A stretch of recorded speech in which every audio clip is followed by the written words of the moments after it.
Thank you very much. And I'm delighted, Minister, you're actually here tonight because I think actually a Green Minister will actually make this happen. I want to thank my Fianna Fáil colleagues for putting forward this motion, a very, very important motion here tonight. And it's very important for a lot of colleagues in this House. And it was so important that I felt a number of weeks ago, I contacted Fianna Fáil, Fine Gael, Labour, all our senators in this House who are affected by this particular motion, to see if we could get together collaboratively and work to make this an actual tangible goal and make it happen. So the motion I welcome. The 50 kilometres and the 70 kilometre zones look very pretty, but I wonder if it's practical.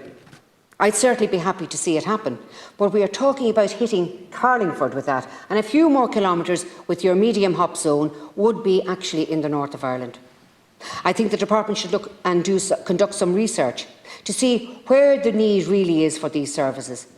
I know that Gormiston in County Meath has the infrastructure to handle a much higher use of its train services there, and the need is there too. We could be stretching up as far as Laytown, and I know that Newbridge down south would benefit greatly from being included in the short hop zone. But the pricing structure must be right. I know many people travel to Balbriggan from County Meath and County Louth this time because of the fares. A Dublin to Balbriggan return is $8.90. A Dublin to Drogheda return is $19.50, 122% more. A Dublin to Gormiston is $15.10, and a Dublin to Laytown is $16.90 return. So if you're living in Meath, there's 100% more. If you're living in Louth, it's 122% more fares. So it's practical to put in these areas into this short hop zone. And I know my colleague spoke earlier about the Julianstown. I think it's over 25,000 cars that pass through Julianstown every day. Most of them actually are travelling to train stations in Balbriggan, parking up in Balbriggan and getting the train in there. Or some of them are parking up in Gormiston, but parking up not in the car park that's there, but along the side of the road. And the residents that are living there on Station Road have been, I suppose, that has been a massive issue for us when I was on the council. It was a massive issue with the ITA, the public parking, the cost of public parking in most of these stations. It's 30, €35 a month. People just can't afford that on top of fares as well. So that's something that we need to look at. So the price structuring there needs to be looked at. Definitely the Meath Louth area it would welcome these short hop zone fares. But there's other issues as well I want to raise here. The fact that we don't have a train or a tram from our airport into Dublin City, it's unbelievable. You know, it's so ridiculous at this stage that we, as a first world European nation, do not have a direct train or a tram route from our national airport into our capital city. It's a complete anomaly when you look at almost all our other European capitals.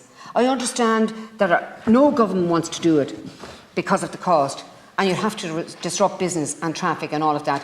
But realistically, it should be done. A way around that must be found. I spoke earlier about the parking fares at stations.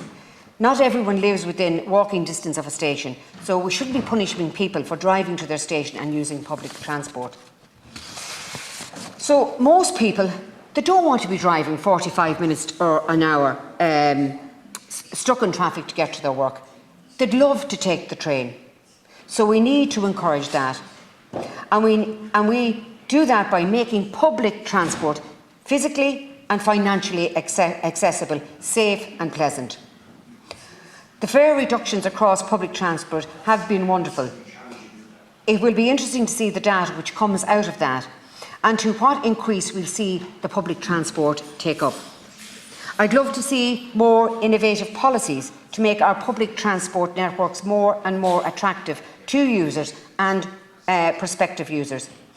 If Fianna Fáil is going to make them affordable, maybe it's the Green Party that will make them first class.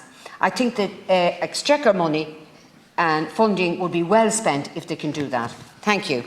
And thank my colleagues in Fianna Fáil for bringing that forward here tonight.